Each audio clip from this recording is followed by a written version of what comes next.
Ce soir, lors de cette 16e édition, nous allons recevoir une personne d'exception.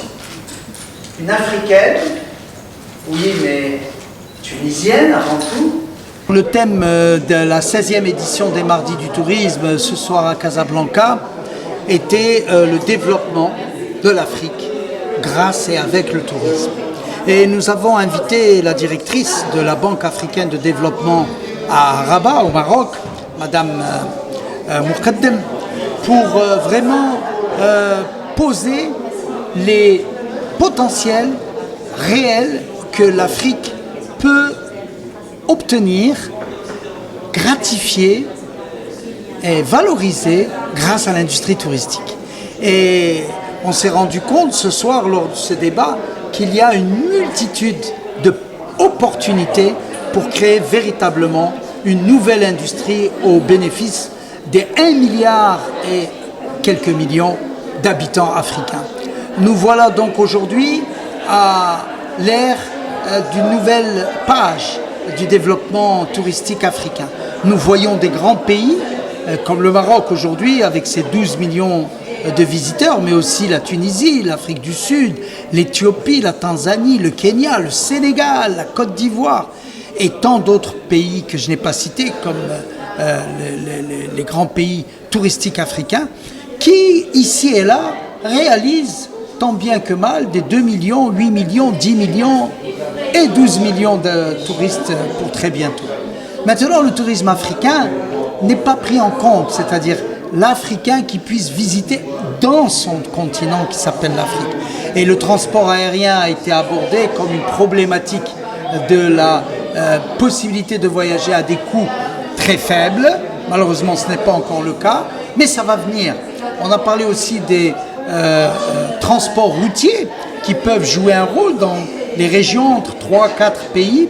Et nous avons également parlé de toute l'attractivité des voyages culturels, des voyages religieux pour apporter une valeur ajoutée à l'économie inclusive du tourisme. Alors le tourisme, comme il a été dit, il est très capitalistique. Construire un hôtel, c'est entre 15, 20, 30 millions de dollars sur des crédits de 10 à 15 ans. Et tous ces outils-là ne sont pas encore au rendez-vous pour pouvoir exercer un investissement rentable, durable et réalisable. Et la Banque africaine de développement nous a présenté des fenêtres d'opportunités et de financement avec les gouvernements locaux ou avec les banques commerciales. Et cette possibilité nous a été présentée et c'est une opportunité pour dire que la Banque africaine de développement va certainement prendre l'industrie touristique à son plus haut niveau. La profession d'agence de voyage spécifiquement et ceux qui sont membres de l'IATA, donc l'Association mondiale des compagnies aériennes qui vous délivre un agrément pour pouvoir émettre des billets d'avion, ont décidé il y a 2 ans d'obtenir les règlements de tous leurs distributeurs tous les 15 jours. Au Maroc, c'est encore tous les mois, comme en Tunisie.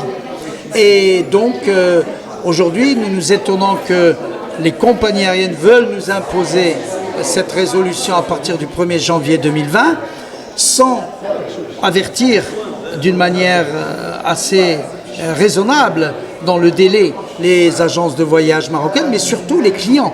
Parce qu'en fait, c'est le client qui doit aujourd'hui comprendre qu'un billet d'avion doit se payer pratiquement cash ou à un maximum de 15 jours de crédit.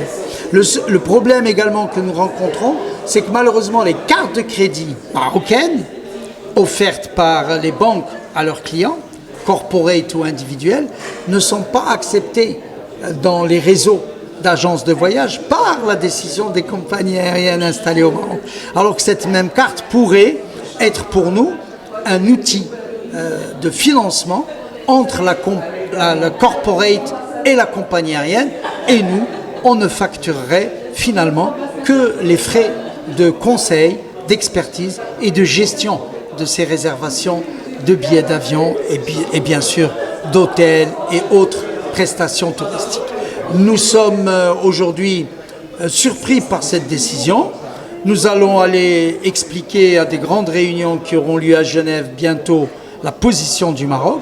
Nous attendons la confirmation du ministère du Tourisme pour signifier l'incapacité des trésoreries d'agences de voyage de financer les billets d'avion puisque les clients auront la possibilité de nous payer à 30 jours ou 60 jours ou même 90 jours.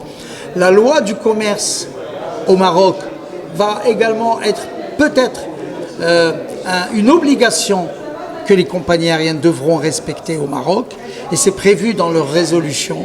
C'est qu'à chaque fois qu'il y a conflit ou incompréhension, il faudra appliquer la loi du pays. Et la loi du pays, comme vous le savez, elle autorise les compagnies à payer à 30 jours, 60 jours ou un maximum de 90 jours. Merci. Avec un nombre de passagers à l'arrivée qui devrait doubler d'ici 2020.